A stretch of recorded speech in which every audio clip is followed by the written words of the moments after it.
আজকে বর আর ছেলে দুজন মিলে আমাকে থুয়ে চলে গেল কি সুন্দর ঘুরতে। দেখো আমি বললাম এতবার করে আমাকে নিয়ে চলো, এরা নিয়েই গেল না। যাই হোক, আমিও কি বসে থাকবো নাকি বাড়িতে, আমিও চলে গেলাম বাপের বাড়িতে। একটু ছেলের দরকারের জন্য ওরা যাচ্ছে।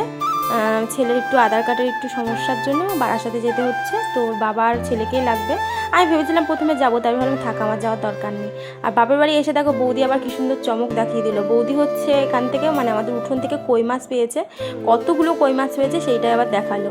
আর মাকে অনেক দিন ধরে বলেছিলাম একটুখানি খিচুড়ি করবে, আর বৃষ্টি পড়ছিল যেহেতু, সেই জন্য ভাবলাম আজকেই তাহলে খিচুড়িটা হোক। এইদিকে সব কাটা কুটি ধোয়া ধুই সবাই মিলে কড়াকড়ি হলো। মা খিচুড়ি বসিয়ে দিয়েছে। আর এই মুভিটা মানে এই নায়কটারে আমার এত ভালো লাগে, মানে কি বলবো। আর মুভিটা কি সেটা কমেন্ট করে সবাই জানাবে। তো এখানে মাম্মার আমি একটু ঢং করছিলাম, অনেক দিন পরে ঢং। যাই হোক, খিচুড়ি হয়ে গেছে, এখন সবাই মিলে এখন বসে বসে খাবো।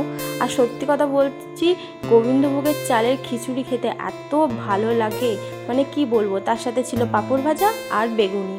ইলিশ মাছটা হলে ভালো হতো, কিন্তু গাইস ইলিশ মাছ ছিল না।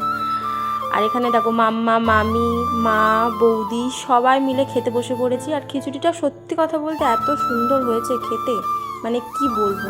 আর জানো তো, মানে অনেক দিন পর পর কোনো জিনিস খেলে না বেশ ভালো লাগে কিন্তু খেতে। আমি বহুদিন পরে খিচুড়ি খেলাম সত্যি কথা বলতে। আর এইদিকে দেখো বরকে একটু ভিডিও কল করেছিলাম, ওদের কাজটা মিটে গেছে, ওরা হচ্ছে বাড়িতেও আসছে। আর এই যে চলেও এসেছে দেখো। আর আমার বর বলছে এত জ্বালাতে পারে ছেলেটা মাইরি, মানে ওকে নিয়ে যাওয়া মানে সত্যি কথা। আর ওর বাবার কাছে তো প্রত্যেকটা সময় আবদার করে, যা আবদার করবে তাই করবে। আমি কিন্তু কখনোই ওই আবদার ওকে পূরণ করাই না, কিন্তু ওর বাবা সব, মানে দুপুরবেলায় এত জ্বালিয়েছে ওর বাবাকে। বাবা বলছে কোথাও নিয়ে যাওয়ার মতন, আমি তো একা কোথাও নিয়ে যাবো না। তো সন্ধ্যেবেলায় সবাই মিলে একটু চাটা খেলাম, আর একটু চিকেন নিয়ে আসা হয়েছে। একেবারে রাত্রে খাওয়া দাওয়া করেই গাইস আমরা বাড়ি যাব।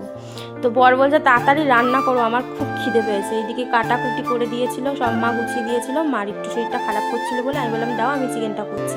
আর চিকেনটা একদম ঝোল ঝোল করিনি, আজকে একদম কষা কষা রান্না করেছি, করে একদম খেতে দিয়ে দিয়েছি সবাইকে। মানে সরি, মা খেতে দিয়ে দিয়েছে। এদিকে আমি ছেলেকে খাওয়াচ্ছিলাম, ওইদিকে বর মাম্মাম সবাই খাচ্ছিল। তারপরকে ছেলেকে খাইয়ে নিয়েই তারপর আমি খেতে পড়েছি, কারণ আবার বাড়ি ফিরতে হবে। বাইকটা নিয়ে আসা হয়নি, টোটো করেই যাবো। এদিকে বাবা আবার টোটো করে দিল দেখো। তো টোটো করে এখন বাড়ি যাচ্ছি। আর ছেলের প্রচণ্ড পরিমাণে ঘুম পেয়ে গেছে, ওর এত ঘুম পেয়েছে।